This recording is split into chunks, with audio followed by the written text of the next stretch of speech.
Bonjour à tous, bienvenue à la dernière soirée Allume ton réseau organisée par le BDE de la promotion 2021. Cette table ronde a pour thème la recherche et aujourd'hui je l'anime avec les autres membres du pôle alumni, à savoir Mathieu Guimont, Léo Landreau, Leïla Saïf et Manon Dromini. Aussi, le nouveau pôle alumni du BDE de la promotion 2022 nous aide aujourd'hui et je les remercie grandement. Aussi, j'en profite pour remercier AgroParisTech Alumni pour toute leur aide et en particulier Gaël Leray pour ses conseils sur la communication et Nicolas Viard pour ses talents en audiovisuel sans qui la retransmission au distanciel ne serait pas possible. Et bien sûr, un énorme merci aux intervenants qui ont accepté de venir aujourd'hui, à savoir David Boucher, directeur de recherche à l'Institut Jean-Pierre Bourgin, Réjeanne Le Tine-Névé, directrice d'Enra et Transfert, Ulysse Brémond, ingénieur R&D chez Air Liquide, et Christophe Denfer, directeur scientifique de la recherche à l'Institut Pasteur. Je vais maintenant laisser la parole à Gaëlle. Merci. Du coup, moi, je suis effectivement Gaëlle Leray, chargée de la vie associative à AgroParisTech Alumni depuis maintenant 2 ans. On est très heureux de vous accueillir pour cette soirée Allume ton réseau sur le thème de la recherche en ligne et à la Maison des ingénieurs de l'agro. Ça faisait un petit moment qu'on n'avait pas fait une soirée Allume ton réseau sur place. D'ailleurs, la Maison des ingénieurs de l'agro, si vous le savez pas encore, sachez que, comme son nom l'indique, c'est un peu votre maison. Donc, vous êtes la bienvenue dans nos espaces de coworking, mais également, vous avez la possibilité d'avoir des salles privatisables pour vos événements, qu'ils soient privés ou professionnels. L'objectif de la soirée Allume ton réseau, c'est d'accompagner les étudiants dans la construction de leurs projets professionnels et leur choix d'orientation, en leur permettant de rencontrer des alumni qui viennent témoigner de leur parcours. On en organise 3 à 4 par an. Donc d'ailleurs, je vous invite à revoir les éditions précédentes sur notre chaîne YouTube, comme les agros dans la com ou les agros solidaires à l'international. Et on les organise toujours avec le pôle alumni du BDE, avec qui on travaille étroitement et notamment aussi dans la mise en place du parrainage, donc étudiants alumni. L'objectif est double en fait de ces soirées, c'est à la fois de renforcer le lien intergénérationnel, le lien interpromo, qui est un peu la base de notre travail associatif, une des bases. Et le second objectif, c'est de pouvoir coller au plus près des attentes des étudiants pour les accompagner dans leur construction de carrière. Donc n'hésitez pas à nous faire part de vos idées, de vos envies sur ce thème pour pouvoir toujours améliorer le dispositif. Parce que AgroParisTech Alumni, c'est votre association et c'est aussi ce que vous en faites. Et d'ailleurs, à ce propos, si vous avez envie de soutenir l'association et les projets qu'elle mène pour tous les alumni, il y a 3 piliers à connaître. Le premier, il est facile, rapide. C'est de mettre à jour vos coordonnées sur la base de données sur votre compte alumni, parce que sans coordonnées à jour, en fait, on n'a pas une base solide sur laquelle on peut s'appuyer. Donc là, on compte sur chaque individu pour contribuer à la communauté. Le deuxième point, c'est l'adhésion, parce que les adhésions et les dons de nos membres sont le carburant qui fait vivre l'association et qui nous permet de l'animer et de le développer. Et enfin, le troisième, c'est de s'engager en tant que bénévole. Il y a tout un tas de missions qui sont possibles, à la fois permanentes ou plus ponctuelles, en fonction de vos envies. Donc, si vous avez envie de consacrer un petit peu de temps aux alumni, n'hésitez pas à nous écrire ou nous appeler pour en discuter. Et enfin, je remercie Réjeanne, Christophe, David et Ulysse qui ont accepté de témoigner ce soir. Et donc, grand merci. Et je vous laisse profiter de cette soirée. Et je vous laisse la parole à Rit. Merci Gaëlle. Alors, comme dit précédemment, le thème de cette soirée est la recherche et les différents métiers qui lui est associé. La recherche occupe une place fondamentale dans la société. Elle est conseillère des politiques de santé publique, par exemple. Elle est au cœur des sciences, de l'innovation, du progrès. Et la recherche en France est pourtant encore peu connue du grand public. Nous avons essayé de rassembler aujourd'hui des acteurs et actrices de cette recherche française qui occupent des postes allant de l'animation à la réalisation et à la valorisation de cette recherche. Ces derniers sont ici présents pour vous présenter leur parcours et leur vision de la recherche au travers d'une riche discussion. Nous prendrons au passage les discussions du public s'il y en a, mais nous privilégierions celles qui sont en distanciel puisqu'elles ne pourront pas être posées à la fin de la table ronde lors du buffet. Je vais dans un premier temps laisser les intervenants s'exprimer et se présenter, en commençant par David. Bon, voilà. C'est moi qui ai l'honneur de commencer. Donc merci Rite. Ça fait très très longtemps que je suis pas venu dans ces lieux et je suis très content d'être là avec vous ce soir. Donc moi je suis David Boucher, je suis directeur de recherche à l'INRAE depuis un certain temps, hein, promotion 1982, donc ça fait un bon paquet d'années. Je regarde Christophe parce qu'on est de la même promo tous les deux. Et donc, alors pour juste vous présenter mon parcours en quelques mots, donc à l'agro, j'ai découvert plein de choses. À l'époque, il y avait plein de propositions d'enseignement, et en particulier en deuxième année, on avait une UV de génétique, je crois, Christophe, hein, c'est comme ça que ça s'appelait, dans laquelle il y a eu un séminaire qui m'a scotché. C'était une chercheuse de Versailles, donc je résiste pas au plaisir de citer son nom, qui s'appelle Francine Casse, et un séminaire. Et à la fin du séminaire, je me souviens, c'était avec Christophe, mais on a été la voir, on a dit on veut faire un stage chez vous. On n'a pas dit est-ce qu'on peut faire un stage chez vous, on dit on veut faire un stage chez vous. Et c'est ce qu'on a fait. Et une fois que le virus était pris, je l'ai gardé. Et donc après, j'ai fait en spécialité de l'agro, j'ai fait une spécialité en génétique des micro-organismes à l'époque, et je me suis intéressé aux interactions entre les plantes et les micro-organismes.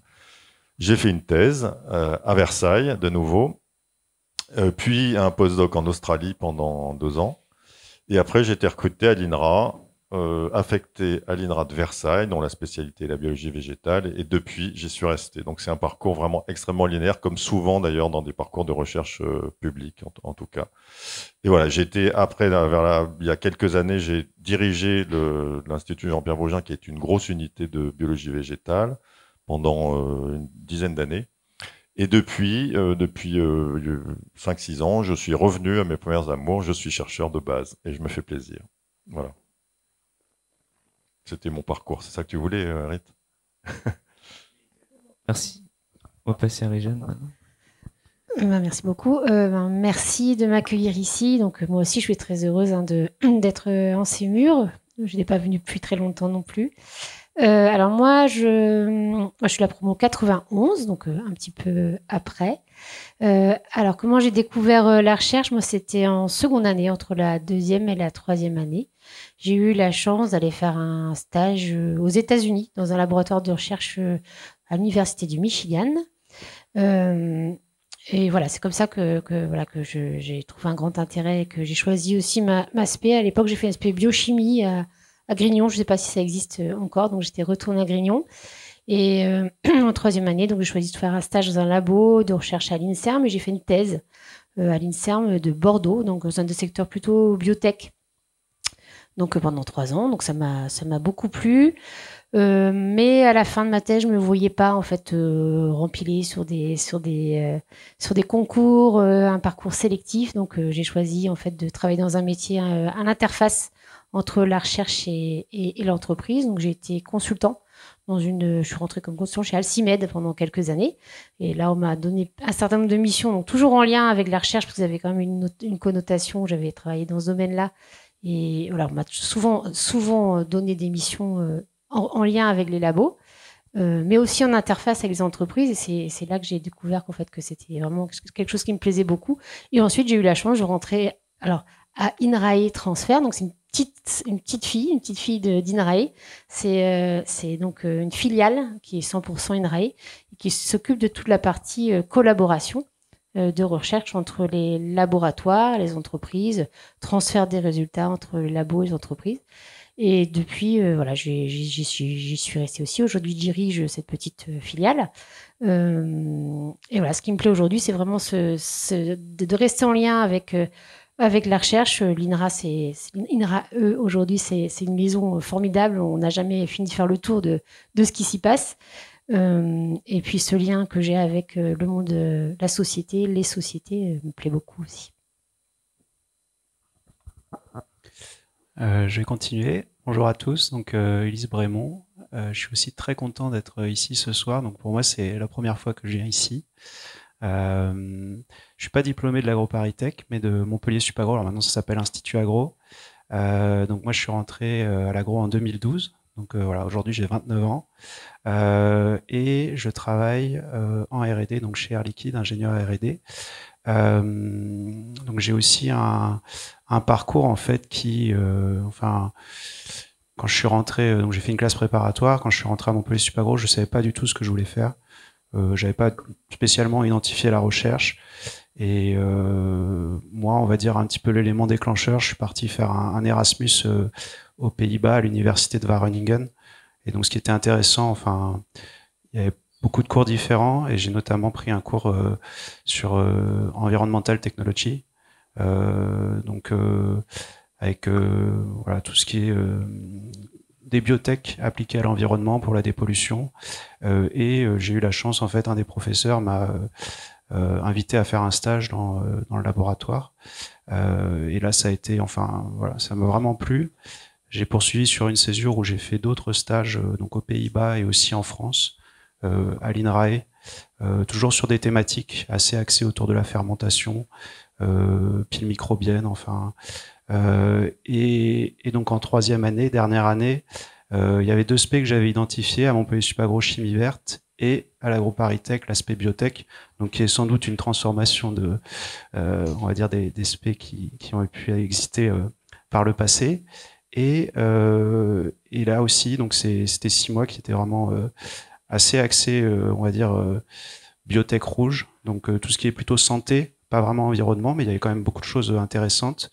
Ça m'a beaucoup plu et j'ai fait un stage de fin d'études axé plutôt développement, industrie, parce que justement j'avais fait beaucoup de fondamentales, donc je voulais voir un peu l'autre aspect. Donc j'ai été dans une usine dans le Nord à Seclin, une entreprise qui s'appelle DSM, qui fait des enzymes pour l'agroalimentaire. Et donc là, c'était plus une partie développement sur un pilote de la chromatographie pour extraire les enzymes. Donc là aussi, c'était intéressant. Et en fait, il y a eu vraiment l'ambivalence un peu industrie et recherche plus fondamentale. Et j'ai trouvé une thèse CIFRE. Donc je pense qu'on y reviendra par la suite. Mais donc j'ai fait une thèse CIFRE de 2016 à 2019 avec Air Liquide. Et donc sur une thématique méthanisation. Donc qui rapidement, voilà, c'est convertir de la matière organique en de l'énergie et donc le biogaz et du digestat, voilà, qui est un fertilisant. C'est, on va dire, d'actualité avec la crise. Et donc suite à cette thèse de 3 ans, j'ai été embauché chez Air Liquide pour poursuivre. Et donc aujourd'hui, donc je suis basé à Versailles aussi, enfin à côté, les loges en Josas, donc sur le campus innovation Paris d'Air Liquide. Et en fait, à mon arrivée, j'ai mis en place un laboratoire, un pilote. Et donc aujourd'hui, j'encadre un peu les activités au sein de ce laboratoire. Je coordonne aussi des projets de recherche, une ANR. Et il y a aussi beaucoup de liens avec forcément la partie business. Mais on y reviendra, mais voilà, donc il y a un aspect aussi assez appliqué dans ce que je fais tous les jours. Voilà. Bonsoir à tous, Christophe d'Enfer. Merci pour cette invitation. C'est vraiment avec plaisir que je suis ici ce soir. Donc vous avez déjà eu quelques éléments de mon parcours, puisque on était un peu jumeaux avec David, au moins jusqu'à la 3e année de l'agro. Après ce stage à Versailles, moi j'ai fait donc cette même spécialisation de génétique des micro-organismes, mais un stage à l'Institut Pasteur, ce qui m'a emmené sur une thèse à l'Institut Pasteur et que j'ai enchaîné par un stage postdoctoral à Berkeley, à la place de mon service militaire, ce qui était une bonne affaire à l'époque. Je ne le cacherai pas. Donc je suis revenu en fait avec un poste de chargé de recherche à l'INRA et j'ai travaillé pendant 1 an à Grignon, mais j'ai préféré retourner à l'Institut Pasteur où progressivement je me suis retrouvé à finalement créer une unité de recherche dont j'assure toujours la direction et qui s'intéresse aux infections par les levures pathogènes. Donc ça, c'est ma carrière assez linéaire de chercheur. En parallèle de ces activités de recherche, j'ai fait pas mal d'enseignements puisque j'ai été prof de biologie à Polytechnique pendant 12 ans. Je me suis intéressé à l'évaluation de la recherche en travaillant pendant 2-3 ans à l'Agence nationale de la recherche et en pilotant l'évaluation de tous les projets dans le domaine de la microbiologie, de l'immunologie, de l'infectiologie. Et puis au début des années 2010, à l'occasion dans le cadre en fait du plan investissement à venir, on m'a proposé de devenir directeur scientifique adjoint d'un institut de recherche technologique qui s'appelle BioAster, qui était fondé à l'époque par l'Institut Pasteur, par l'INSERM, par le CNRS, par des industriels et par le Lyon Biopôle. Donc pendant quelques années, j'ai fait la navette entre Paris et Lyon pour continuer à m'occuper de mon unité de recherche, mais m'occuper de la direction scientifique de cet institut. Donc 2018 à l'Institut Pasteur, on a changé de directeur général et donc j'ai saisi cette occasion pour lui proposer de rejoindre son équipe et on m'a confié la direction de la technologie et des programmes scientifiques. Donc direction de la technologie, c'est l'ensemble des plateformes technologiques d'expérimentation animale de l'Institut Pasteur qui permettent en fait aux équipes d'avoir des services mutualisés et programmes scientifiques, c'est tous les financements de la recherche compétitifs qu'on met en place en interne. Et puis après 2 ans dans cette fonction, on m'a proposé de devenir directeur scientifique, donc ce que je suis depuis 2 ans maintenant, où je supervise en fait l'ensemble de la recherche de l'Institut Pasteur, les départements de recherche, le recrutement de nouvelles équipes, le recrutement de nouveaux chercheurs, la recherche médicale, la technologie et l'enseignement. Alors, cette fonction de directeur scientifique, elle a été prise début 2020, exactement en même temps que l'arrivée de la Covid. Et donc, voilà, une expérience intéressante qui a été de finalement coordonner l'ensemble des activités de recherche de l'Institut Pasteur sur la Covid et de véritablement mobiliser nos équipes dans ce domaine-là. Voilà. D'accord, merci pour vos présentations. C'était très clair. Maintenant, on peut passer aux questions. Alors, juste avant ça, une petite question pour un peu voir les relations qu'il peut y avoir entre les différents postes que vous occupez, même si vous n'êtes pas forcément dans les mêmes secteurs. J'entends par là que, Monsieur Denfert, vous avez plus un rôle d'animation de la recherche. David et Ulysse, plutôt un rôle d'acteur direct. Vous faites la recherche en elle-même. Et Madame Réjeanne, plutôt de la valorisation. La prochaine question, c'est plus pour voir les interactions et la communication qu'il peut y avoir à travers ces différents postes, même si en soi vous n'interagissez pas forcément ensemble. Donc, pourriez-vous retracer rapidement le procédé d'initiation de la recherche et par exemple dans la recherche privée et publique, ce serait intéressant de comparer les deux. Donc, je m'adresse en particulier à David et Ulysse. Alors, il se trouve que depuis que je suis dans ce domaine-là, donc comme vous avez pu le voir, ça fait un certain temps, ça a pas mal changé. Les choses ont pas mal changé par rapport au moment où on a commencé dans la recherche. Moi, quand je suis rentré dans la recherche publique française, c'était une recherche fonctionnalisée, vraiment une recherche publique avec des financements qu'on appelle récurrents, c'est-à-dire en gros, l'État nous assurait le gîte, le couvert et finançait nos recherches. Et graduellement, il y a eu beaucoup d'évolutions dans ce secteur-là. On a parlé de projets et maintenant, le système de recherche français serait plutôt d'un genre un peu mixte entre ce qui se fait, par exemple, dans des pays anglo-saxons où c'est uniquement de la recherche sur projet et la situation qui existait auparavant, dans la mesure où maintenant on a toujours une recherche avec des postes fixes de fonctionnaires, en tout cas dans la recherche publique, pour la plupart, je dirais. Enfin, il existe aussi des organismes qui sont pas des EPST au sens strict, mais peu importe. Et donc, même si les acteurs et les chercheurs sont des fonctionnaires, le financement de la recherche proprement dite, des activités, des matériels, des expériences, de tout ce qu'on consomme au jour le jour, est maintenant devenu quasiment exclusivement sur projet compétitif. Ce qui change beaucoup les choses pour nous, avec des très bonnes choses dans le système. Moi, je suis pas du tout il y a des gens qui détestent ça, mais moi, je pense qu'il y a d'excellentes choses qui consistent notamment à se poser des questions, à avoir une vision stratégique de ce qu'on veut faire, où est-ce qu'on veut aller, et ce qu'on veut mettre en place. Donc ça, c'est une excellente chose dans cette espèce de vision de la recherche sur projet. Quand on a des projets financés, ben ça marche bien, on peut faire un peu ce qu'on a réalisé. Le pendant et les mauvais côtés de la chose, c'est que c'est quand même très lourd, en particulier en France, très coûteux comme système. C'est un système qui est très peu efficace, très coûteux. En gros, les chercheurs vous diront, on passe son temps à évaluer ce que font les autres et à être évalué soi-même et évaluer des projets et des demandes de financement dans tous les sens. Donc, il y a beaucoup de pertes dans le système, mais globalement, c'est quand même un système mixte qui me paraît assez satisfaisant. Alors, il y a plein de choses à rééquilibrer dedans. En particulier, il faudra des financements plus. Enfin bon, bref, on pourra en parler tout à l'heure. Mais ça, c'est vraiment une évolution majeure dans le financement de la recherche publique en France et sa façon de fonctionner.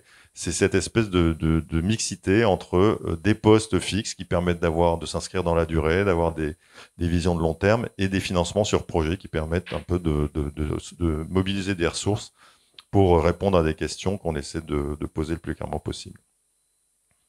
Dans le privé, je crois savoir que ça ne fonctionne pas tout à fait de la même manière. Non, alors moi j'ai on va dire j'ai la vision Air Liquide, donc c'est possible que ce soit différent dans d'autres entreprises.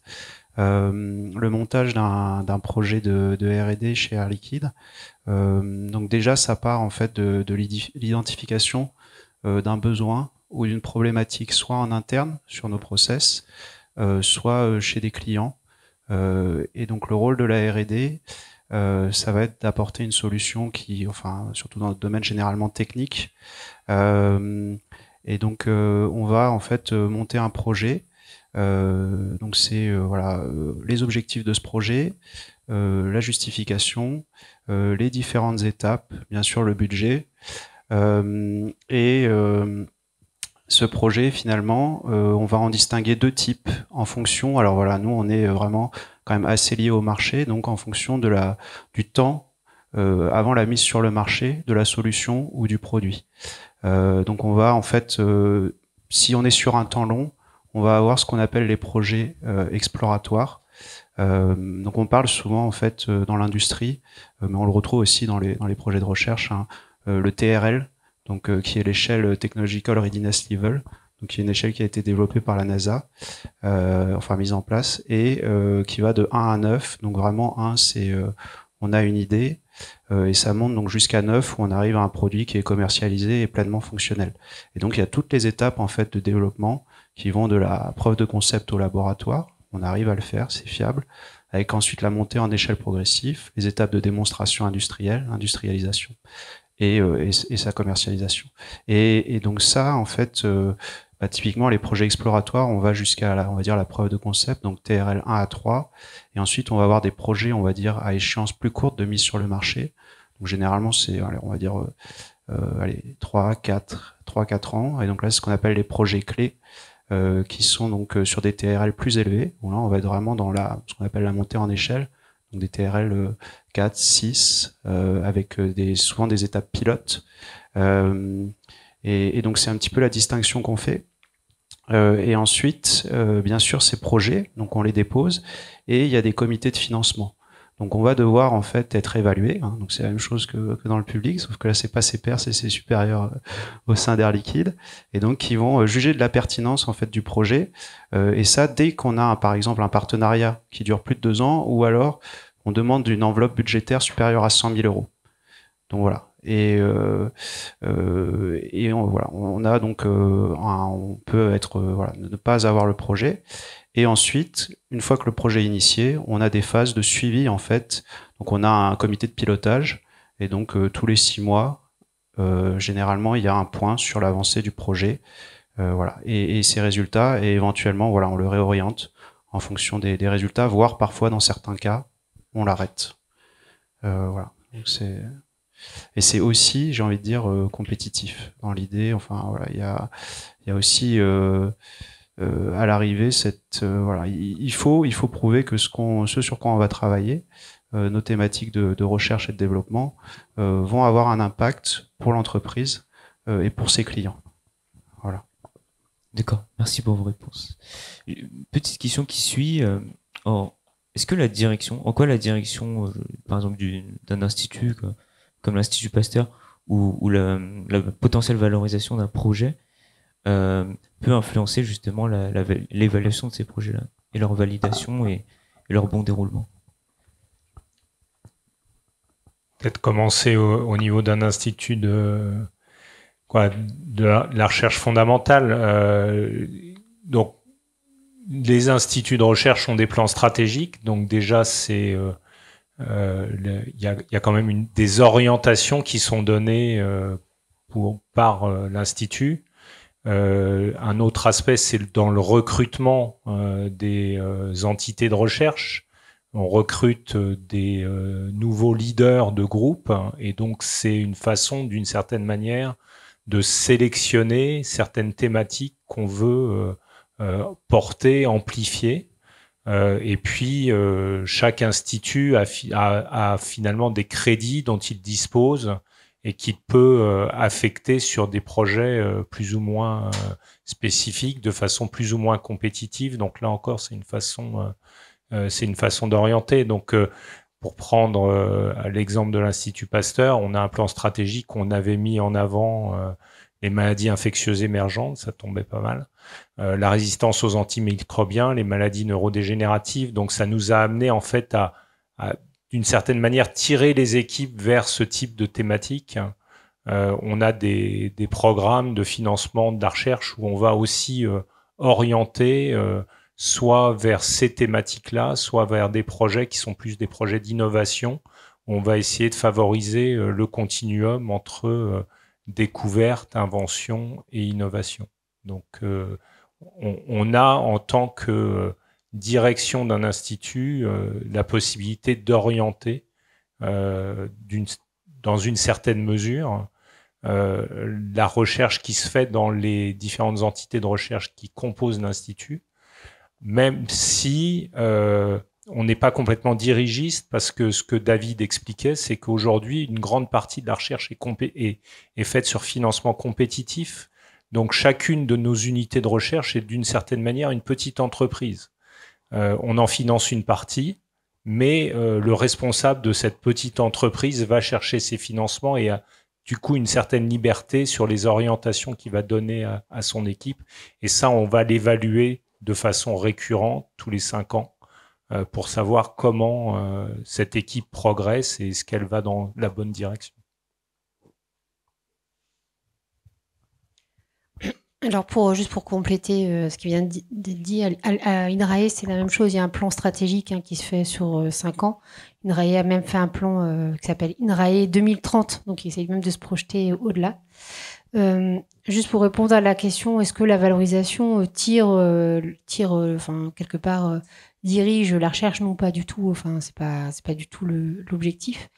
Néanmoins, moi, je constate que maintenant, dans les projets, par exemple les projets européens, la question est systématiquement posée aux chercheurs de réfléchir, pas en termes forcément de valorisation économique, mais d'impact. La question de l'impact de la recherche, que ce soit sur la société, sur les entreprises, de manière assez large, et systématiquement comme prise en compte dans l'évaluation des projets. Donc évidemment, la qualité scientifique, c'est ce qui prime toujours. C'est là-dessus que les projets sont évalués. Mais il y a aussi maintenant la question, il y a toujours quelque chose faut toujours réfléchir à l'impact des projets dans ce qui est décrit, que ce soit pour des demandes sur des projets financés au niveau national ou au niveau international. Merci beaucoup. On va peut-être passer à la récolte de questions du public, s'il y en a. Déjà, celle en distanciel, ou si quelqu'un dans le public a une question.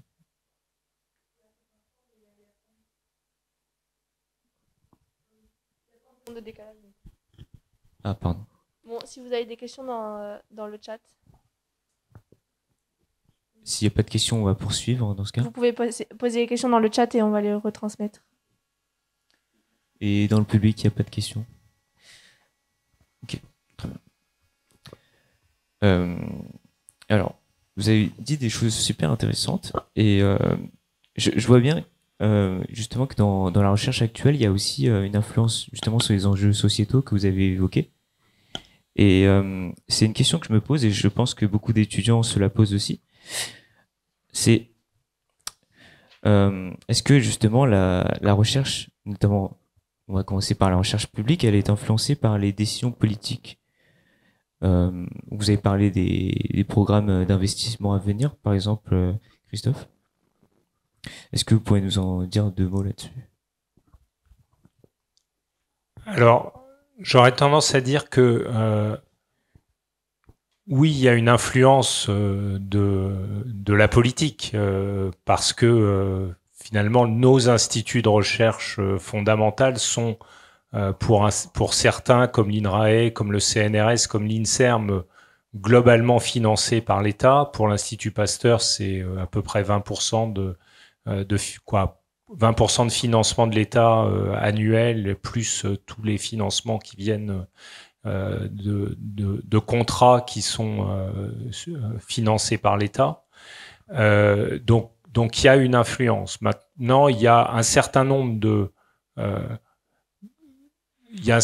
programmes qui sont poussés par l'État. Donc je pense par exemple au plan cancer.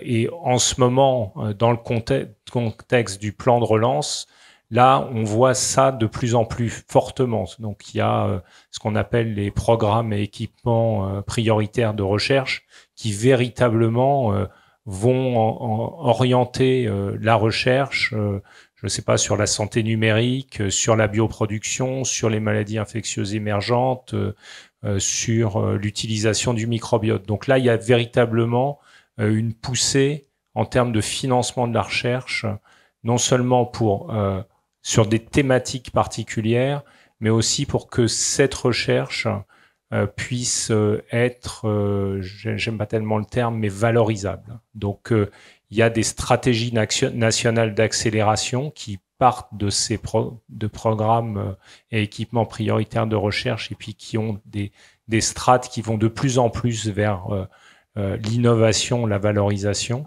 Et donc là, on voit véritablement, dans le contexte du plan de relance, des orientations qui sont mises en place par l'État. Je pense que Réjeanne pourra en oui, dire c'est quelques mots. exactement ça. Oui, sur le France 2030, là, donc il y a 20 stratégies nationales d'accélération. Il faut les trouver. Enfin, celle qui nous intéresse, nous, c'est agriculture durable, alimentation durable, produits biosourcés, mais il y a également cybersécurité, santé numérique, etc. Là, il y a vraiment des moyens très, très colossaux. Hein. C'est 20 milliards d'euros, je crois, qui sont mis sur 20 axes de recherche prioritaires. Donc oui, là, c'est vraiment une orientation de la recherche. Néanmoins, la recherche, c'est du temps long en général, donc c'est des orientations. C'est des orientations sur 10 ans. Hein. C'est pas, il y a pas, enfin, faut quand même laisser le temps à la recherche de se faire. Si je peux juste rajouter quelque chose. En fait, c'est une question qui est extrêmement débattue dans le milieu de la recherche. La part idéale ou théorique que devrait avoir une recherche un financement de la recherche de type orienté, fléché, comme l'expliquait très bien Christophe, c'est-à-dire avec des priorités qui sont bien définies, et puis de la recherche qui est un peu qui serait pour le coup la recherche qui serait plutôt fondamentale, ou en fait en gros, les Anglais disent curiosity driven research, qui est en fait la recherche voilà, qui est soutenu par un questionnement scientifique et une curiosité d'essayer tout simplement d'essayer de comprendre comment fonctionne un système ou quelque chose. Et en fait, l'équilibre est pas si simple que ça à trouver. La plupart, moi, je suis chercheur dans un domaine très fondamental. Je m'intéresse à la division cellulaire dans les cellules végétales, donc c'est vraiment super pointu. Et j'ai tendance à dire que plus on a de liberté dans notre façon dans nos objectifs de recherche, plus on se met dans la position de faire des découvertes réellement intéressantes, vraiment qui renversent la table. C'est ça tout l'enjeu, c'est que la recherche fondamentale, elle est là pour renverser la table. C'est pas, elle est là pour répondre à des questions qui se posent pas encore. C'est très difficile à appréhender, à comprendre, mais c'est pas fait pour répondre à des questions là maintenant, politiques qui se posent maintenant. Je vais prendre un exemple que vous connaissez peut-être tous. Vous avez sans doute entendu parler de CRISPR-Cas9, les ciseaux moléculaires. Comment ça a été découvert? C'est un système immunitaire des bactéries. Donc les personnes essayaient de comprendre comment des bactéries se protègent de l'invasion par des virus. Ils ont découvert un mécanisme qui permettait de cliver l'ADN en utilisant une enzyme qui est guidée par un petit ARN.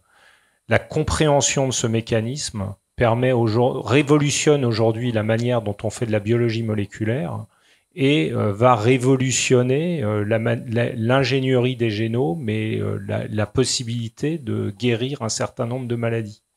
Donc c'est véritablement un exemple où la recherche curiosity-driven, parce que les systèmes immunitaires des bactéries, voilà, c'est très intéressant, mais c'est pas forcément très appliqué, conduit à énormément d'applications. Et il y a plein d'exemples comme ça, et donc on ne peut pas faire de l'innovation sans faire de la discovery research, de la curiosity-driven research.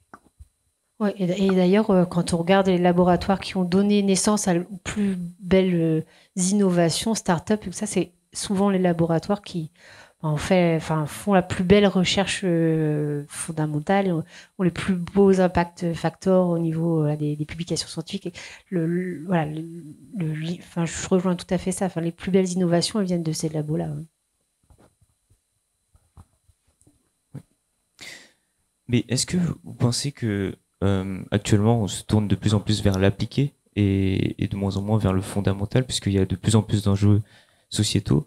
À l'INRAE, ça va plus être des enjeux agricoles, environnementaux. À l'Institut Pasteur, peut-être plus de santé. On a eu l'exemple avec la crise sanitaire toute récente. Est-ce que derrière aussi, la recherche, au fond, n'influence pas les décisions politiques, notamment sur les différents plans d'investissement? C'est une question qui est adressée à tous les intervenants.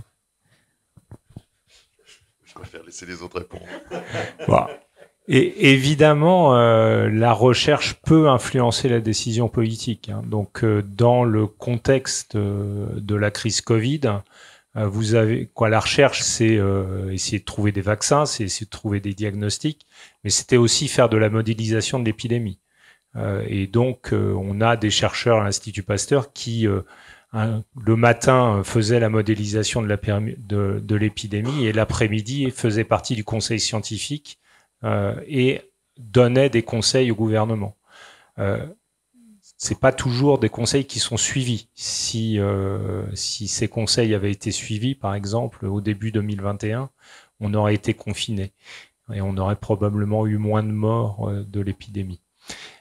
Donc oui, la recherche peut influencer, mais la décision politique, elle ne peut pas être basée que sur le conseil de la recherche. Elle doit prendre en compte des éléments économiques, des éléments sociétaux, et donc c'est cet ensemble-là qui fait la décision politique. Donc, mais il est important, et je pense que ça rebondit en fait sur la compréhension de la démarche scientifique dans la population. Il est important que la recherche, que les informations qui sont produites par les chercheurs perfusent dans la décision politique et dans la société. Alors, il y a aussi des modèles de collaboration qui sont participatifs avec la société. Ça, c'est encore un autre modèle. Aujourd'hui, il y a des projets de recherche qui impliquent les acteurs de la société. Il y a eu une remise de prix, là, je crois, avant-hier, sous prix de la recherche participative. J'ai en tête un projet sur les TIC, par exemple, où n'importe qui pouvait apporter en fait des échantillons de TIC au laboratoire qui était à Maison Alfort. Et ça, c'est un projet qui s'inscrit vraiment dans la société. Il y en a d'autres qui ont été faits sur les semences. Il y a un beau projet qui a été fait depuis plusieurs années sur les semences de manière participative avec des réseaux d'agriculteurs, des collectivités, etc. Et c'est vraiment de la recherche participative. Donc, à certains moments, probablement que sur certains aspects de la recherche, peut-être pas tous les domaines, mais il est important aussi que la recherche s'inscrive vraiment dans la société et établisse un dialogue avec la société pour être acceptée. C'est peut-être pas sur tous les domaines, mais en tout cas sur les domaines qui nous intéressent, nous, l'agriculture, qui est ancrée dans les territoires, qui est ancrée dans la vie de tous les jours. C'est important que ce dialogue existe. Et ce dialogue, comment est-ce que vous le réalisez? Par exemple avec les politiques ou avec Alors, au travers de projets, il y a vraiment des projets qui incluent de manière participative des acteurs. Alors, j'ai qu'à l'INSERM, par exemple, sur des projets européens, ils incluent systématiquement des associations de malades. Sur des projets, sur des maladies, peut-être qu'à Pasteur, c'est pareil. Ou sur en agriculture, on inclut des réseaux d'agriculteurs. Cette inclusion dans la société peut se faire par la collaboration. Bon, le web est un outil aussi de diffusion de l'information, hein, donc c'est quelque chose qu'on travaille énormément, qu'on a énormément travaillé dans le contexte de la crise Covid. Hein. La parole dans les médias est quelque chose qui était extrêmement important pour essayer d'informer sur ce que les chercheurs font, comment ils essayent d'avancer, comment ils essayent de résoudre les problèmes. L'Institut Pasteur, c'est une fondation reconnue d'utilité publique, donc on est tributaire de la générosité publique. Donc c'est à peu près un tiers de notre budget, et donc on a besoin effectivement de communiquer en direction du public. Donc on va par exemple organiser des visites du campus ou des conférences à destination du grand public pour, en particulier, leur expliquer ce qu'on fait et essayer de les amener à financer la recherche de l'Institut. Oui, juste pour aller dans ce sens-là, c'est aussi un enjeu qui est apparu, moi que j'ai vu apparaître, hein, il y a 30 ans, on ne se posait pas vraiment la question, mais c'est sûr que la science et les résultats de la recherche sont difficiles à appréhender. C'est vraiment difficile à appréhender, c'est difficile à expliquer, parce que c'est des échelles de temps qui sont complètement, qui sont en décalage complet avec l'espèce d'agitation frénétique et d'actualité qu'on vit au jour le jour. Et donc ça, il faut l'expliquer. C'est difficile à expliquer. On n'a pas comme ça de solution, qu'on va pas, c'est pas en faisant en faisant 2 mois de recherche qu'on va répondre à des questions d'actualité brûlante. Donc, il y a vraiment ces aspects-là de communication, d'explication sont devenus vraiment des enjeux très importants parce que c'est le public qui finance la recherche publique, hein, c'est les impôts de nos concitoyens. Donc, il y a vraiment un besoin et une nécessité d'explication permanente sur ces points-là. Est-ce que vous voulez réagir, Ulysse? Alors, sur la question de la relation avec les politiques, je ne saurais pas trop quoi dire. Par contre, sur les enjeux de la recherche, notamment en lien avec le privé, pour moi, les enjeux sont... donc, on est quand même sur une recherche beaucoup plus appliquée, mais en fait, les enjeux sont les mêmes, c'est-à-dire énergie, climat, santé. On va répondre aux mêmes appels à projets, potentiellement en partenariat avec des académiques, par exemple l'ANR, les Horizon Europe, Horizon 2020. Donc on s'inscrit en fait quand même dans les mêmes défis pour la société, hein, et je pense qu'il faut pas opposer recherche publique et recherche appliquée, industrie. Au contraire, les deux vont main dans la main. Ils essayent de résoudre les mêmes problèmes. Par exemple, chez Air Liquide, c'est en lien avec le climat, mais 60% des projets qui sont menés ont à vocation de réduire les émissions de CO2. Donc voilà, c'est des tendances, on va dire, de fond, quoi. Donc il n'y a pas que le public, l'industrie, et notamment en Europe, est très concernée. Donc voilà. Et dans l'activité qu'on mène, enfin voilà, moi je travaille sur le biométhane, enfin une énergie décarbonée. Voilà, j'ai l'impression, enfin mon métier me plaît et j'ai l'impression d'apporter un peu une pierre à l'édifice, en espérant que voilà ça, on arrive à lutter contre le réchauffement climatique par la science. Est-ce que vous pourrez détailler un peu plus cette idée de justement, partenariat avec entre public et privé? Il me semble que vous avez parlé des tests CIFRE lors de votre présentation. Ouais, alors c'est un des mécanismes. J'ai fait une thèse CIFRE, effectivement, je peux peut-être dire deux mots là-dessus. Donc c'est alors je crois que c'est un mécanisme qui est assez ancien, mais qui 1980 quelque chose. Mais à l'époque il n'y en avait pas beaucoup, et là c'est vraiment en train de se développer. Donc en fait le doctorant est salarié de l'entreprise. Donc il y a toujours un partenariat entreprise-laboratoire. Donc par exemple moi dans mon cas c'était avec l'INRAE à Narbonne, le laboratoire de biotechnologie de l'environnement, et le campus ici à Paris. Donc c'était une thèse assez expérimentale. Donc généralement, enfin le doctorant est 100% de son temps dédié à la recherche, et donc l'entreprise reçoit en fait une indemnité par rapport au salaire qui verse au doctorant. Donc c'est un mécanisme qui est très intéressant pour les entreprises. Il faut voir aussi que pour les laboratoires, c'est aussi un moyen de financer de la recherche qui peut être attractif, notamment, enfin parfois, alors en discutant, mais certains chercheurs vous diront que c'est plus facile, enfin, d'avoir une thèse CIFRE qu'une ANR par exemple. Donc ça, voilà, ça se discute, mais ça dépend des sujets. Donc donc ce mécanisme en fait permet de toucher à la fois donc d'être dans un laboratoire, mais aussi en entreprise, donc de voir un peu les deux aspects. Et généralement, alors je connais des cas où ça a pas marché, je pense par exemple Sanofi, mais la plupart des thésards-CIFRE que je connais ont été embauchés à la suite de la thèse, parce que c'est finalement l'entreprise, si la thématique l'intéresse, elle investit en vous quelque part, donc elle a tout intérêt à vous garder par la suite. Ouais, je crois que la statistique, c'est 90% des thèses CIFRE sont en emploi 6 mois après la fin de leur thèse. Voilà, et donc c'est un bon moyen, je pense, si la recherche fondamentale vous effraie un peu, mais que vous êtes quand même attiré par la recherche, mais de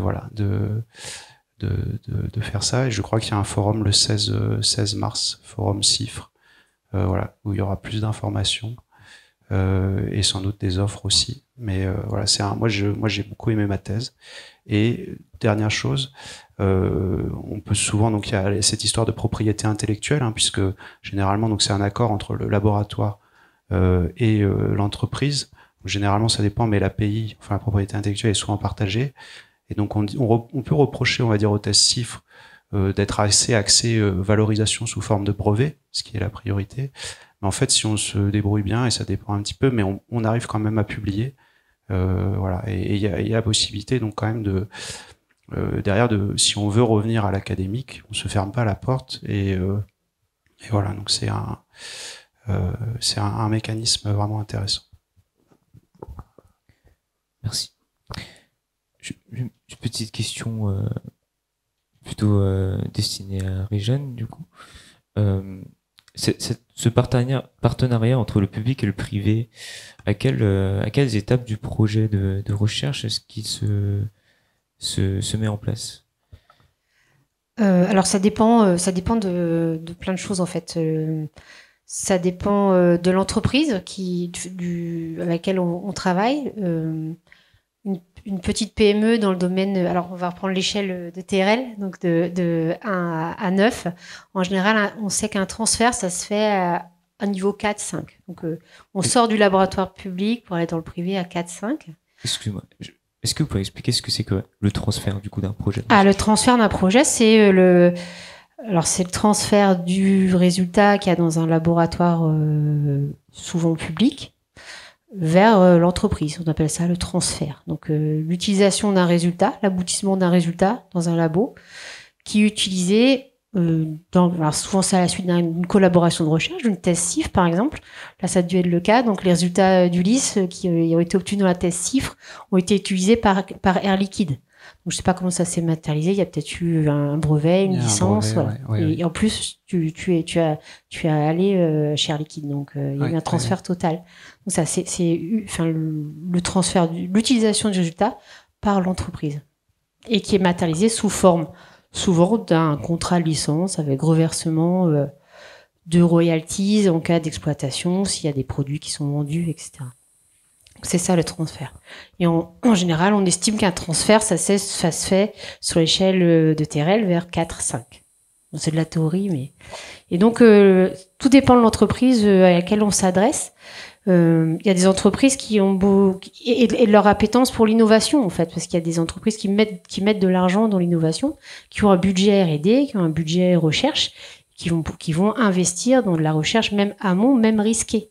Donc, travailler avec un laboratoire de recherche académique sur des TRL très bas, c'est risqué. On n'est pas sûr du résultat. Il y a un partage de risque à faire entre l'entreprise qui paye et puis le labo. Enfin, voilà, c'est de la recherche, quoi. On n'est pas certain d'aboutir au résultat. Donc, il faut, avec des entreprises qui ont des budgets R&D conséquents, qui ont une stratégie d'innovation, etc., elles vont accepter d'investir même de manière importante sur des TRL bas. C'est le cas des startups aussi qui lèvent des fonds, qui ont beaucoup d'argent et qui, pour qui l'innovation est au cœur de leur métier, au cœur de leur raison d'être. Par contre, quand on s'adresse à une petite PME, par exemple en agroalimentaire qui fait pas beaucoup d'innovation, on va être sur des TRL plus élevés parce que le risque est moins grand. Plus le TRL augmente, moins le risque est élevé en fait pour l'entreprise. Donc quand une entreprise collabore sur des TRL bas, le risque est très élevé. Et quand on arrive à 3-4, le risque est moindre. En fait, on est quasiment sûr qu'on va arriver à un résultat. Donc voilà, ça dépend de l'entreprise à laquelle on travaille. Et du domaine. Il y a peut-être sur le secteur médical, ils acceptent peut-être plus le risque, moins sur de l'agriculture. Voilà, c'est très varié. D'accord, merci beaucoup. J'ai une petite question, par exemple. Si je souhaitais monter un projet de recherche, justement, est-ce que on est aussi libre de nos jours de s'orienter sur le projet de recherche qu'on veut? Par exemple, si je veux découvrir un nouveau mécanisme, est-ce que je peux le faire aussi librement qu'avant? Je peux peut-être juste amorcer une réponse. Alors, je dirais, autant qu'avant, non, sûrement pas, par rapport à quand moi j'ai commencé. Mais il existe encore ce qu'on appelle la liberté académique, qui n'est pas un vain mot, qui existe réellement, dans la mesure où au moins notre liberté, c'est de proposer ce qu'on a envie de faire. Après, l'enjeu, c'est de convaincre quelqu'un de financer les recherches qu'on veut faire. Mais on a toujours cette liberté-là. Si on est suffisamment imaginatif, créatif, parce que la recherche, c'est avant tout une activité créative, eh ben, on a, même dans un domaine ultra fondamental et sur des questions que pas grand monde se sont posées jusqu'à présent, on a la liberté de pouvoir convaincre quelqu'un de financer les recherches qu'on veut entreprendre. Donc ça, c'est une liberté qui persiste malgré tout. Après, il y a, comme disait Christophe tout à l'heure, il y a aussi plein de programmes dans lesquels on peut s'inscrire ou qui sont des programmes moins ouverts, plus fléchés sur des types de recherches que la collectivité nationale veut pousser en priorité. Et est-ce que vous avez vu de manière générale que chez les jeunes chercheurs, il y avait plus cette motivation, par exemple, vers l'innovation en montant des startups, plus une génération de chercheurs entrepreneurs, en fait, au final?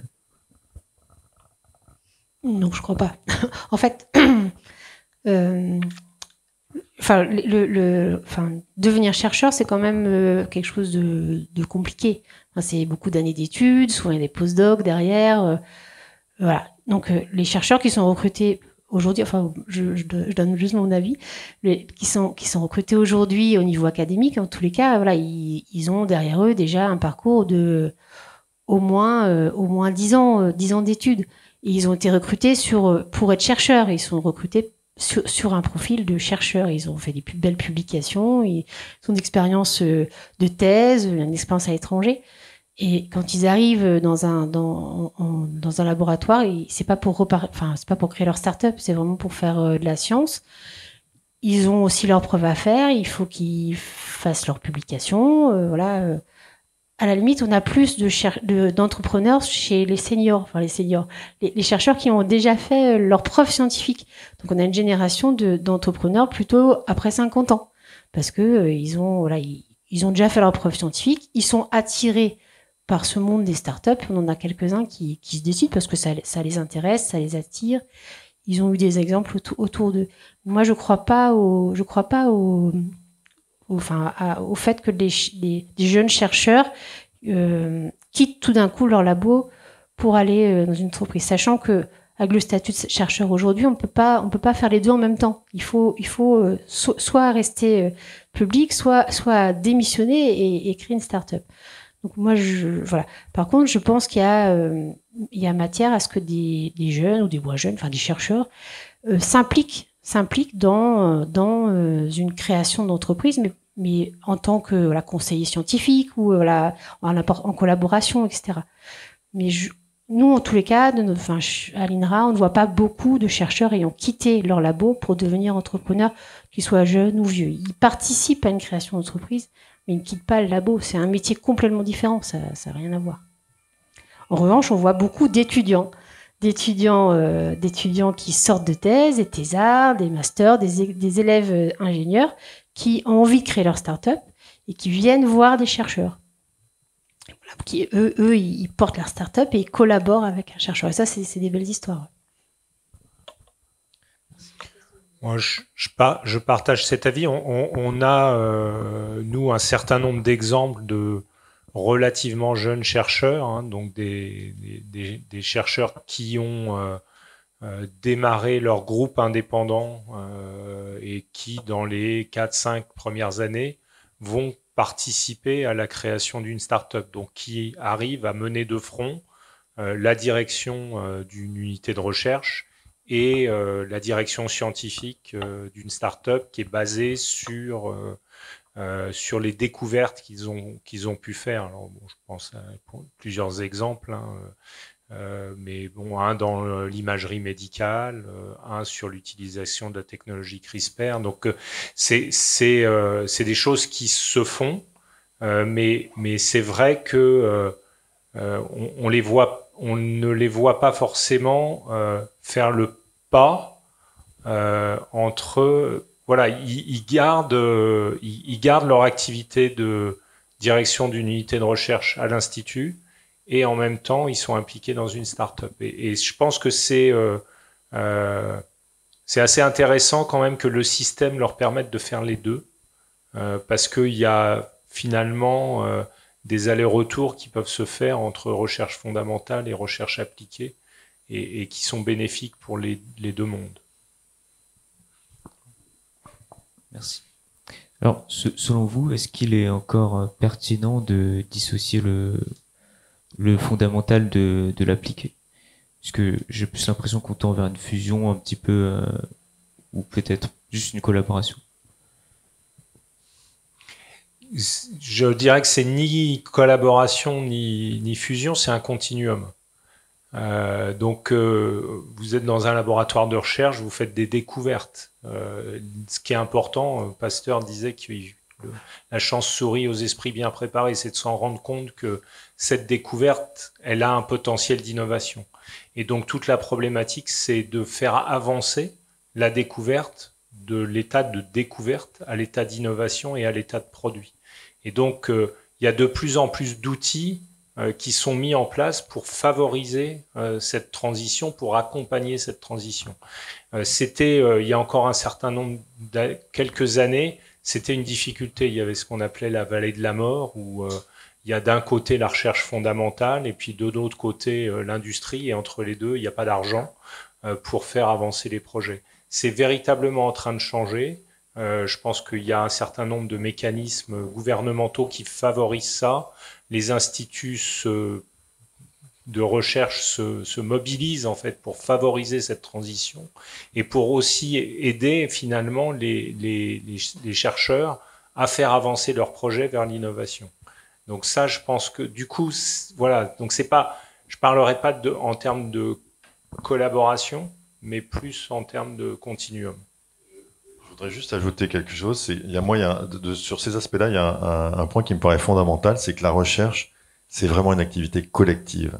Et que ce continuum dont parle Christophe, c'est pas une personne qui va faire le continuum à elle toute seule. Je pense que c'est des personnes complémentaires, des disciplines complémentaires. Réjeanne disait tout à l'heure que créer une entreprise, en général, un chercheur, il est pas vraiment préparé à ça, et c'est pas vraiment son métier, donc il faut forcément qu'il s'associe avec des compétences particulières et spécifiques.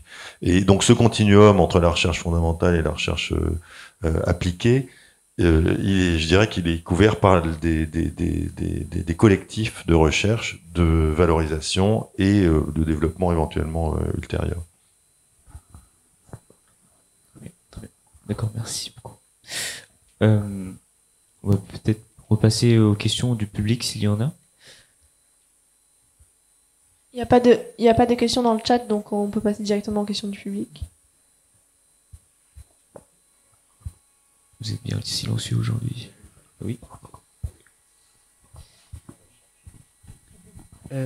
Alors en fait, comme tout à l'heure, vous parliez un peu des relations entre la recherche et le politique et aussi le grand public. Je voulais juste vous demander votre point de vue sur l'état actuel des relations entre la recherche et le grand public.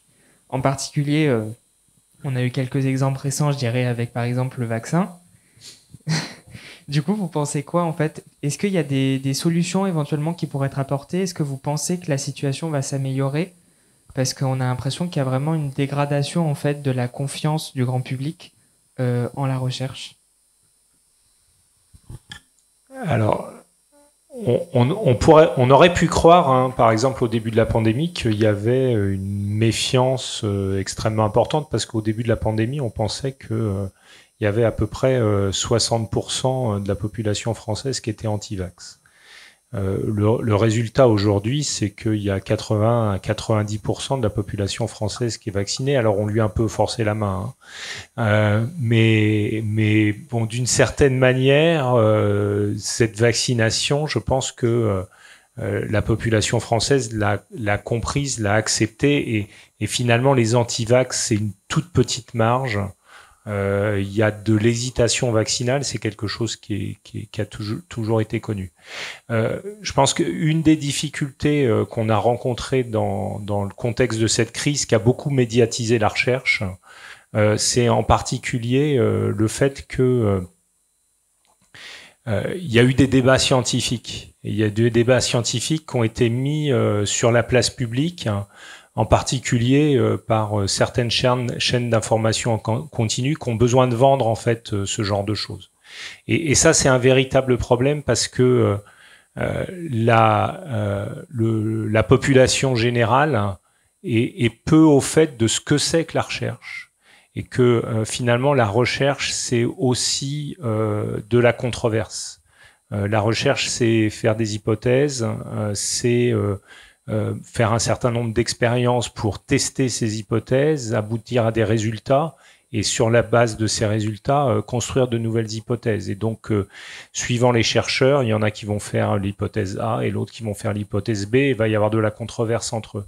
Si ça, c'est quelque chose qu'on fait entre nous, et donc c'est pas un problème parce qu'on est habitué à ça. Si maintenant on va faire ça sur les plateaux de télé, ou si les politiques qui n'y connaissent pas forcément grand-chose prennent parti dans ces controverses uniquement pour des raisons politiques, là on a un effet extrêmement négatif sur le public.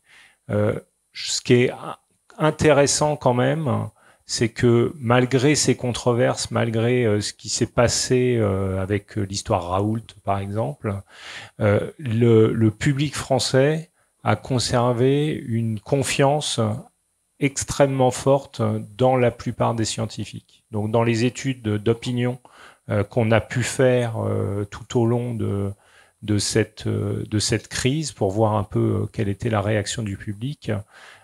Dans l'ensemble, il y a une confiance dans la recherche. Merci. Moi, je pense qu'une vertu aussi de la crise actuelle, ça a été justement de faire apparaître ce besoin énorme de recherche. Enfin, je veux dire, sur ce genre de trucs que personne n'a prévu. Enfin, c'est arrivé comme une sorte de coup de tonnerre. Bah, la seule réponse rationnelle à ce genre de truc, bah, c'est d'investir dans la recherche, parce que il y en aura d'autres. Malheureusement, il y en aura d'autres. Alors du coup, moi, ma question, ça va un peu avec cette idée de communication entre la recherche et le grand public. Moi, du coup, j'ai fait un master en plus de l'agro en communication et journalisme scientifique. D'ailleurs, j'ai fait mon alternance à l'Institut Pasteur. Et je vois qu'il y a beaucoup d'étudiants d'agro qui me contactent en me disant qu'ils sont très intéressés par la vulgarisation et que c'est quelque chose qui les intéresse beaucoup. Est-ce que vous pensez que c'est un métier qui est amené à se développer en interface avec la recherche des gens pour faire le lien justement entre la recherche et le grand public? C'est évident qu'il y a un besoin de communication, il y a un besoin d'information. Hein. De toute façon, on voit que voilà, c'est quelque chose qui est de plus en plus prégnant dans la société, et donc communiquer est important. On n'a peut-être pas assez communiqué dans les années passées sur l'importance de la recherche et ça fait c'est peut-être une des composantes du déclin de la recherche française. Je vois par exemple nos collègues anglais sont bien meilleurs que nous, c'est-à-dire qu'ils vont beaucoup plus au contact du public, ils sont beaucoup plus impliqués dans des projets de recherche participative, c'est totalement différent. Et donc voilà, il faut peut-être pas s'étonner du déclin du financement de la recherche si des chercheurs eux-mêmes n'ont pas poussé vis-à-vis du public avec les bons mots l'importance de la recherche pour un certain nombre de solutions qui sont importantes pour la société. Je trouve que c'est beaucoup demandé aux chercheurs, mais donc peut-être que justement la solution, c'est d'avoir des gens qui aident la recherche à établir ce pont et cette communication vers le grand public. Parce que voilà, c'est pas, enfin, tous les chercheurs ne sont pas aptes à faire ce genre d'exercice qui est, et je le répète, très compliqué, très compliqué. Je souscris à ça, c'est-à-dire que tout le monde ne fait pas de la vulgarisation. C'est extrêmement délicat, ça demande une capacité d'expression relativement aisée, d'utiliser les bons mots, de savoir garder l'attention des personnes qui écoutent. Et donc, c'est vrai que c'est plutôt 2% des chercheurs qui savent le faire, mais peut-être qu'il faut aussi un peu former les chercheurs à le faire. Et justement, là-dessus, moi, il y a peut-être quand même une tendance, on voit notamment par exemple ma thèse en 180 secondes, et on pousse aujourd'hui beaucoup plus les doctorants à communiquer sur leurs travaux. Donc ça va un peu avec le côté valorisation, mais justement savoir expliquer facilement ce qu'on fait, nos objectifs et en quoi ça va aider la société, quoi. Et ça, je pense que c'était quelque chose qui n'y avait pas forcément il y a quelques années. Donc je pense que ma thèse en 180 secondes, c'est quelque chose d'assez récent. Voilà. Donc,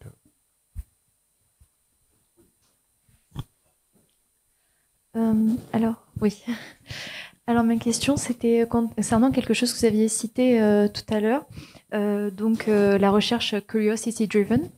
Et donc je comprends que ça doit être un peu difficile de convaincre pour avoir un financement pour ces recherches-là. Et donc je me demandais vers qui ou vers quoi est-ce qu'on devait se diriger pour avoir un financement pour ce type de recherche qui peut être un petit peu difficile.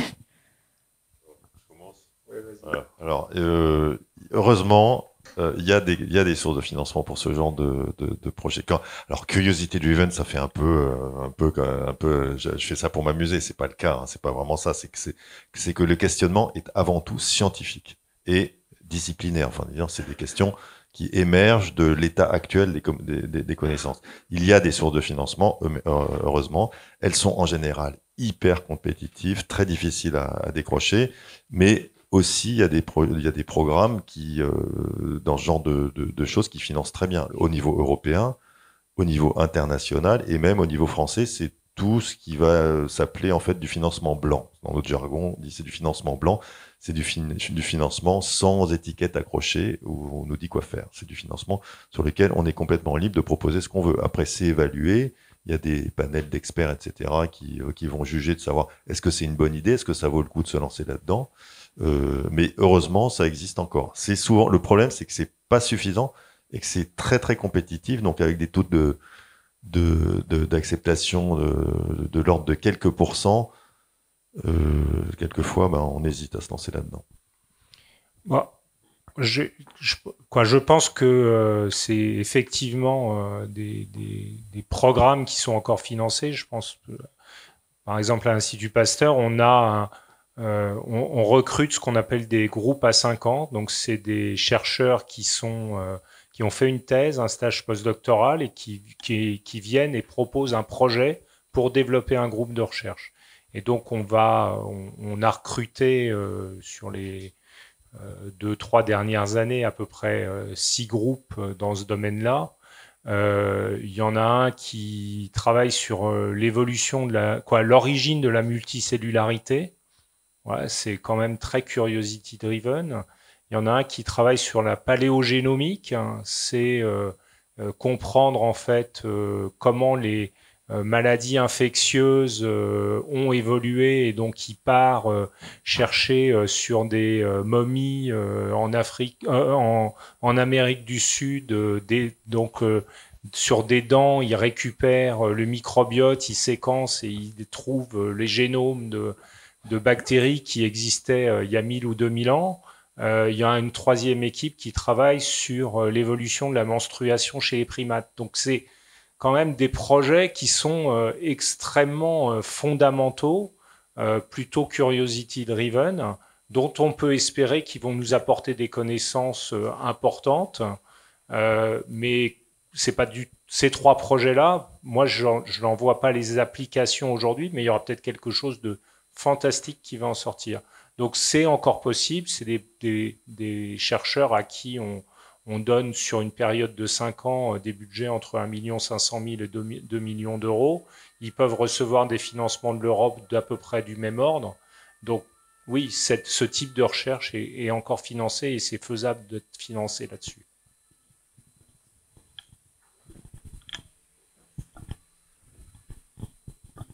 Est-ce qu'il reste des questions ? Bonjour. C'est bon le micro ? Ok. Je suis en master de recherche au LISA, donc à Créteil. Et quelque chose m'a interpellé tout à l'heure quand vous parliez. Vous faites une différence très nette entre la recherche fondamentale et la recherche orientée. J'ai pas le terme exact. Et une question m'a frappé.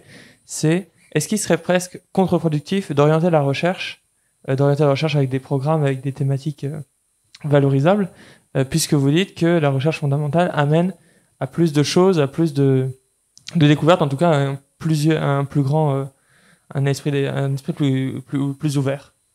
C'est à moi que s'adresse la question parce que moi j'ai jamais opposé la recherche fondamentale et appliquée. Mais moi il y a un exemple. Alors c'est la tarte à la crème, ça tout le monde le raconte, mais c'est la différence entre la recherche appliquée et la recherche fondamentale. En gros, c'est pas en améliorant la chandelle qu'on a découvert l'ampoule électrique. Hein, donc la recherche appliquée, ça consiste quand même essentiellement à utiliser les connaissances qu'on a à un moment donné pour essayer de répondre à une question précise. C'est pas forcément créer des nouvelles connaissances, mais la recherche fondamentale, elle crée des connaissances. Des connaissances, c'est des nouvelles connaissances, des choses qui étaient inconnues jusqu'alors. Donc je trouve que quand on dit ça, on voit bien l'équilibre entre les deux. On produit des nouvelles connaissances, on fait progresser la recherche fondamentale, on fait progresser les connaissances, on fait progresser également la capacité d'application de la recherche au sens général. Donc j'oppose pas du tout les deux. Mais par contre, ce que je crois fondamentalement, c'est que on ne peut pas faire de la bonne recherche appliquée sans une bonne recherche fondamentale derrière. Et ça, c'est vrai à quasiment n'importe quelle échelle. Je ne sais pas si je suis clair. C'est-à-dire que c'est vrai à l'échelle d'un pays. C'est-à-dire qu'un pays qui mettrait tout sur de la recherche fondamentale ou tout sur de la recherche appliquée, c'est un pays qui aurait rien compris. Il faut que, même au sein d'un pays, cet équilibre soit respecté, cette dualité soit présente. Deux exemples. La Corée du Sud avait choisi il y a un certain nombre d'années de tout mettre sur la recherche appliquée, et ils se sont aperçus qu'ils allaient dans le mur, et ils ont remis des financements sur la recherche fondamentale. Et c'est un des pays aujourd'hui qui met le plus d'argent sur la recherche fondamentale, parce qu'ils ont compris que sans recherche fondamentale très forte, il n'y avait pas d'innovation. L'autre exemple, on a tous été vaccinés par des vaccins ARN messagers. C'est un exemple où il y a eu une recherche fondamentale sur la compréhension de la reconnaissance des ARN par le système immunitaire. Et donc on s'est aperçu qu'en modifiant ces ARN, on pouvait faire qu'ils n'étaient pas reconnus par le système immunitaire. Ça, c'est une compréhension très fondamentale. Et donc, du coup, les ARN messagers qu'on utilise dans les vaccins sont des ARN qui sont modifiés et qui ne sont pas reconnus par le système immunitaire. Donc, ça permet en fait que les cellules produisent l'antigène et donc qu'il y ait une réaction immunitaire. Donc, voilà, c'est juste véritablement, on revient vers cette notion de continuum. S'il n'y avait pas eu cette compréhension du système immunitaire, de la reconnaissance des ARN, en particulier viraux, par le système immunitaire, il n'y aurait pas de vaccin ARN aujourd'hui. Merci. Merci pour vos questions. Je pense qu'on va s'arrêter là pour les questions. Moi, j'en ai une, puisque je pense que vous l'avez tous compris, c'est une soirée un peu avec des anciens de l'école de l'AgroParisTech, donc c'est une formation ingénieur. Et au final, je me demandais sur cette formation ingénieur par rapport à une formation plutôt universitaire, quel est l'intérêt dans l'exercice des métiers de la recherche au final? Quelle serait la place des ingénieurs dans cette recherche? Est-ce que justement la formation à l'agro nous apporte quelque chose de plus? Alors, moi, je peux essayer de me lancer. Après, c'est Ulysse qui a la mémoire la plus vive. Donc, moi, je pense que une formation d'ingénieur, ça permet d'avoir une approche systémique. Enfin, c'est une approche d'un système global. Alors, comme je suis pas allée à l'université, j'ai un peu de mal à dire, me positionner par rapport à ce qu'est un enseignement d'université, mais j'ai l'impression que sur certains enseignements, certaines filières, certaines licences, certains masters, on rentre tout de suite dans un aspect plus fondamental ou de compréhension de mécanismes, alors que un enseignement d'ingénieur agro, ça reste, on a une capacité sans doute d'appréhender un problème par rapport à un système global, peut-être. C'est la réponse que je ferai. Après, moi, je suis persuadée que la formation par la recherche, la formation par la thèse, qui n'est pas assez valorisée en France, qui n'est pas assez reconnue, est une excellente formation. Quel que soit, et que les entreprises gagneraient à recruter plus de thésards. Je pense que c'est vraiment une très très bonne formation. On apprend à travailler en équipe, on apprend à résoudre des problèmes, à réfléchir en termes de moyens, on gère des projets, on gagne en autonomie. Moi, à aucun moment je regrette d'avoir fait une thèse. Enfin, je suis très contente d'avoir fait cette formation. Je pense que on gagne en maturité. Et c'est dommage qu'en France, on ne soit pas aussi reconnu que dans d'autres pays, que nos pays voisins. Alors moi, effectivement, je rejoins quand même beaucoup tes propos. Effectivement, c'est plus récent.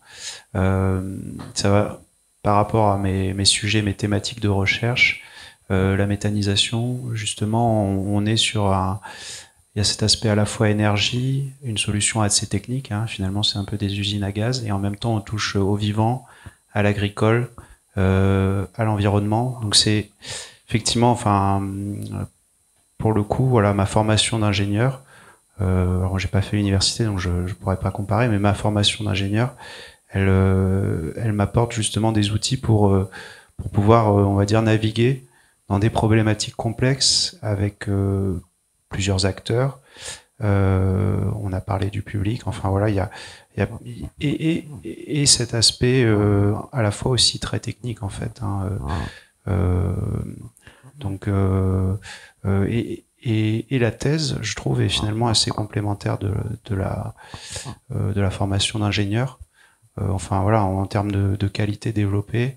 Moi, je rajouterais aussi quand même, il y a l'aspect un peu persévérance. Alors ça dépend, il y a peut-être des thèses qui se passent mieux que d'autres, mais globalement, on se confronte justement, on confronte nos idées et ça marche pas toujours. Et ça, en fait, c'est intéressant. Enfin, c'est vraiment, ça nous fait progresser en fait. Et donc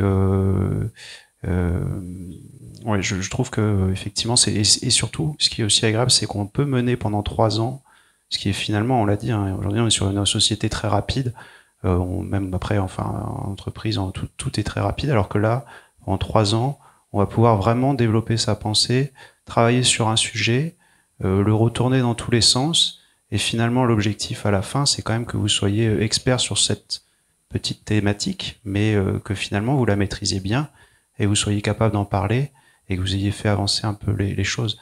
Et ça aussi, c'est agréable. Et de la même manière, moi, je regrette pas du tout ma thèse. Donc, c'était vraiment 3 super années. Et voilà. Et donc, c'est des compétences qui sont précieuses. Ouais. Merci. Quelqu'un d'autre veut s'exprimer? Je sais pas. Si la question c'est qu'est-ce que ma formation d'ingénieur agro m'a apporté dans ma carrière, en fait, à vrai dire, je saurais pas répondre. Je vais faire une réponse de scientifique. J'ai pas de contrôle, donc j'ai pas fait, donc je pourrais pas vraiment dire. Ce que je sais, c'est que la recherche, c'est oui, comme c'était très bien dit, c'est une activité vraiment créative. C'est une activité qui demande, à mon avis, la première qualité d'un chercheur, c'est l'opiniâtreté. C'est d'être opiniâtre. C'est vraiment de pas craquer, parce que la recherche, par définition, c'est une activité de l'inconnu. C'est une gestion de l'inconnu et de l'incertain.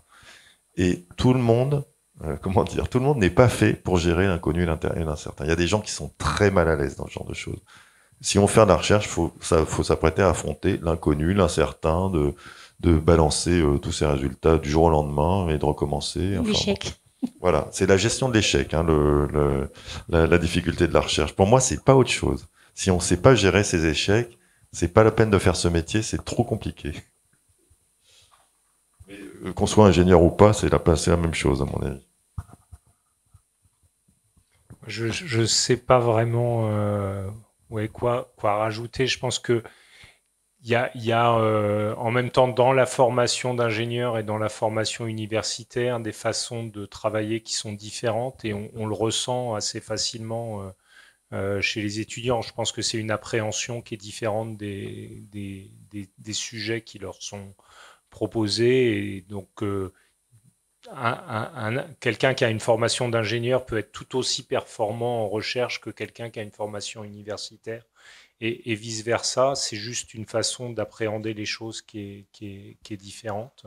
Et du coup, dans une équipe, ça peut être aussi intéressant d'avoir cette diversité de parcours, parce que c'est par la diversité de parcours aussi qu'on peut faire avancer les choses plus efficacement. Mais je rejoins tout à fait David sur effectivement, dans la recherche, il y a beaucoup d'échecs. Mais voilà, l'échec, c'est aussi la source de nouvelles hypothèses et la possibilité de faire avancer des projets. Mais c'est vrai qu'il faut être résistant. Résilient.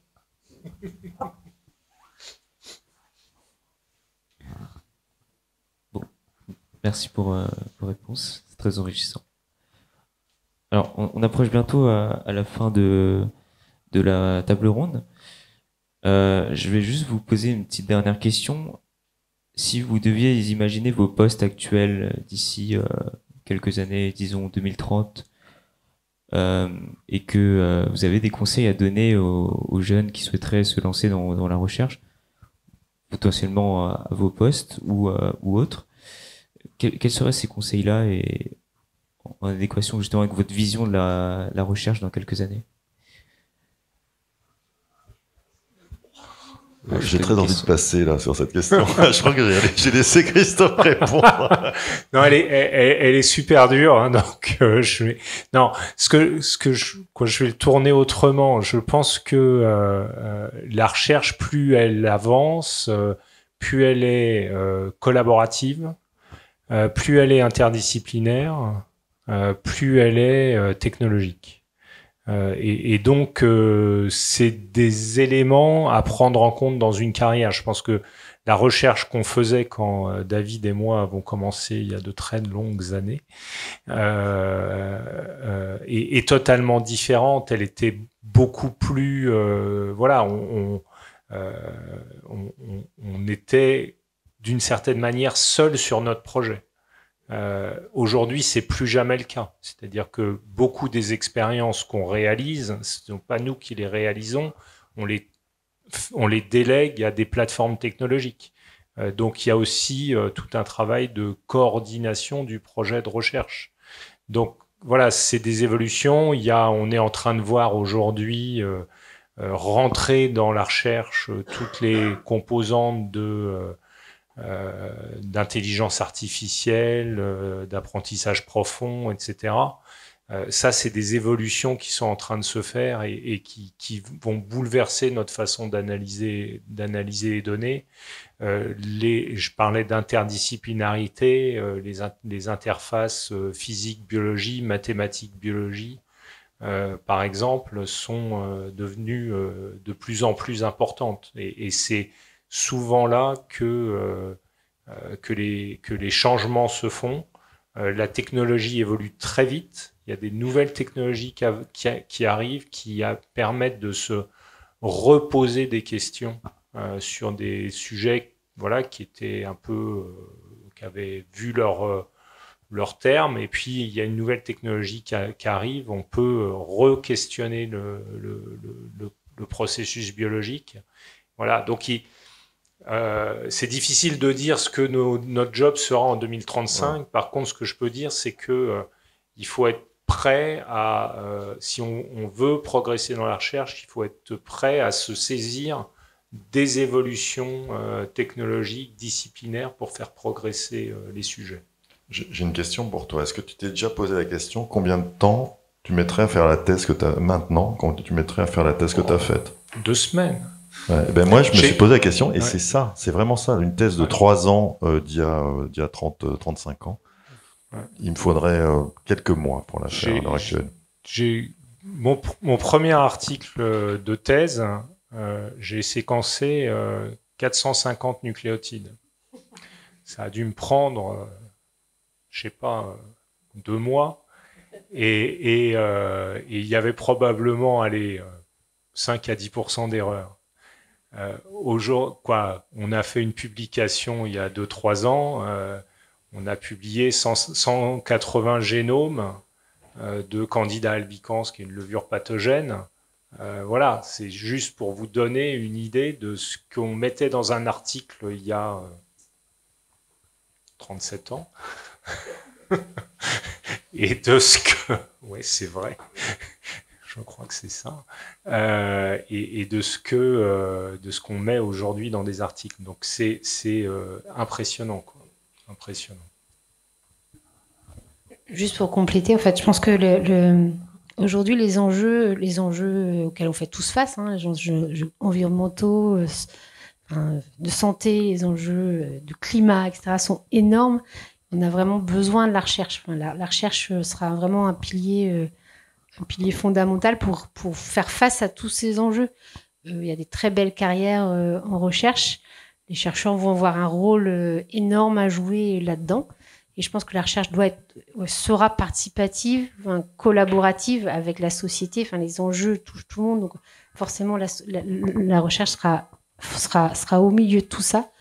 Et effectivement, il faudra aussi que la recherche évolue avec il y a le bouleversement numérique de data, etc., est énorme. Donc, c'est sûr que le métier de chercheur va sûrement évoluer. Mais on a besoin aujourd'hui de une recherche forte pour participer à résoudre tous ces enjeux-là. Et voilà. Mais je pense qu'il y a des belles carrières et voilà, je pense qu'il faut y aller. Globalement, je suis tout à fait d'accord avec ce qui a été dit. Sur finalement hein, l'interdisciplinarité, enfin on le voit aujourd'hui sur à peu près toutes les thématiques, c'est tellement complexe qu'on a besoin de travailler à plusieurs. Je suis pas mathématicien, mais je peux en avoir besoin. Enfin, il y a plein de compétences qu'il faut aller chercher pour mener à bien un projet de recherche. Donc, effectivement, il y a une notion vraiment d'ouverture, d'aller vers les autres, qui de plus en plus, je pense, est en train d'imprégner la recherche. Et moi, je pense surtout, enfin, c'est en tant que doctorant, mais même maintenant, là, je le vois encore. Alors, ça dépend un peu des sujets, mais tout va très vite. Je le vois au niveau des publis. Pour suivre un peu le rythme des publications. Enfin, on peut plus tout lire. Hein, de toute façon, faut sélectionner et il y a vraiment, Alors bon, après il y a aussi les chercheurs sont évalués sur le fait de publier, donc ça pousse aussi, mais il y a cette espèce un peu ce sentiment d'accélération. Donc il y a des, enfin oui, ça va être un moteur. Et une des solutions à nos problèmes. Et je pense qu'effectivement, il y a des choses à faire. Enfin, en recherche, il y a plein de thématiques. Oui, puis je pense que c'est quand même des métiers qui sont riches en sens. Oui. Si vous cherchez un métier qui a du sens, je pense que la recherche est un métier qui a du sens. Que ce soit dans le public ou dans le privé. Oui, complètement. D'accord. Merci beaucoup pour ces conseils avisés. C'est sur cette touche qu'on va finir la conférence. Donc, nous vous remercions pour votre présence et votre attention, ainsi que pour vos questions. Et je souhaite une belle soirée et un bon appétit à ceux qui n'auraient pas encore mangé, et un bon buffet pour les personnes en présentiel, avec une bonne discussion avec nos intervenants. Bonne soirée. Merci. Merci.